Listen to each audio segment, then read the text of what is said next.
Disciple Making Podcast. I'm Mike Keaton, your host. Thanks for stopping by again today.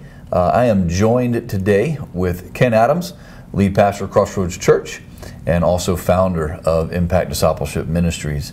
And we're continuing our discussion about the ingredients necessary to start a disciple-making movement from scratch. And so far we've talked about vision, we've talked about tools, and today we're going to talk about training. So Ken, if someone wants to have all these ingredients together in the same place, how do they go about getting this training? How can they learn how to do this? Well, here's what we all know, man, is that disciple-making movements do not happen by accident. I mean, you go back to what Jesus did, and Jesus intentionally trained a group of men that would become disciples, that would turn around, that would make more disciples. So, man, I think this is foundational. I think it's very important to remember that that the church is not just going to automatically become a movement of multiplying disciples. Jesus, when he got here 2,000 years ago, Jesus gave a very, very clear, compelling, consistent vision. But he didn't leave it there. He also took a group of guys and he intentionally invested in them, and he trained them and he taught them. In fact, Mike, the Greek word for disciple is the word mathete, which literally means to be trained or to be taught. And the truth is, man, we don't have enough of that going on. We do a lot of educating in the church today, but we don't do a whole lot of training. And when I say that, that's huge. What I mean is that we're not really sometimes giving people a lot of the hands-on experience that's needed to really know what it means to be a disciple and to build disciples. And so we do a lot of teaching, but we don't do a whole lot of training. Those are two very different things. That's important. So if you're in, that's all great if you're in a disciple-making context. But what if a leader finds himself out there in an environment or a church or wherever where that they don't have that model? What if they're not in the right model? Well, it's actually, it's sad to say, but I really believe that is probably more the norm than it is the exception.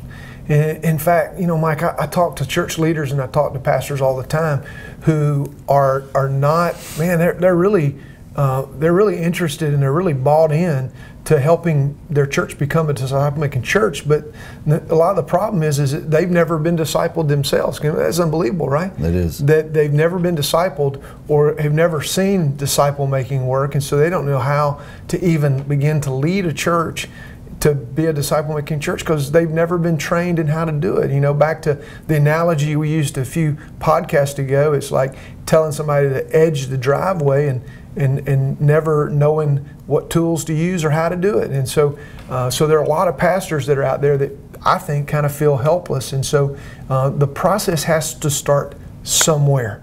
It has to be a place where it begins. And so it can be done, for sure, it can be done by just going back and studying the life of Christ and looking at the way Jesus made disciples through the lens of his life, and really focusing on not just what he said, but also what he did and the ways that he spent time with his disciples, because he used this small group context as a way to not just tell them what they needed to know, but also to show them what they needed to do. And so that's a big, big part of the equation. That's a lot of what's missing today in a lot of churches, is that they just miss out on the very practical how-to. One of the things that I think is a great picture of disciple-making, years ago we built a house, and when we built this house we had some little small columns in the front of our house that were brick columns. And so we had a hard time finding a brick mason, because brick mason is kind of a dying art, kind of a dying skill. But we finally found a brick mason to come in and to build these columns, and it was interesting because there were 3 guys that showed up.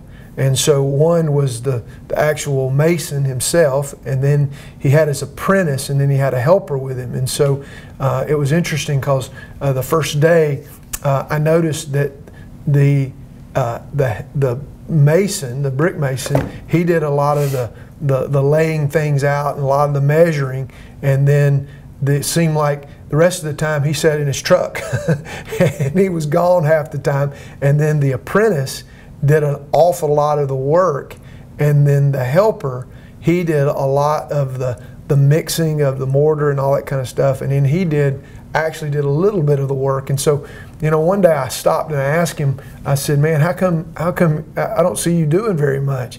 And he said, he said, everything that I know, I've trained my apprentice, which was actually his nephew. I've trained my nephew how to do, and actually the other guy that's working with us, he's actually eventually going to become an apprentice. So, you know, I saw a beautiful picture of how how Jesus went about training his disciples by watching this brick mason train an apprentice, and eventually going to have another apprentice developed out of that. So, you know, you have to start somewhere. You have to start somewhere. And so we start with the life of Christ. Now, one of the things that Impact Ministries has been really designed to do, and one of the things that we do is that we've provided not just curriculum and tools, but we also have provided some training that churches can take advantage of and that church leaders can take advantage of. Two of the training opportunities that we have, Mike, is that we regularly provide what we call disciple-making church seminars. And so all you have to do is just go to our website to find out when we're offering one of these seminars. Disciple-making church seminars kind of lays out a lot of what we're talking about and how to go about starting a disciple-making ministry from scratch. But we also have a training opportunity that we call 315 One Days, and we actually have one coming up in October of 2017. You can go to our website and find out more information about that as well. But in our 315 One Days, what we're actually doing is we're helping churches raise up disciple-making leaders. And so in many ways, that's a great place to start because then those disciple-making leaders can help lead a church to become a disciple-making movement.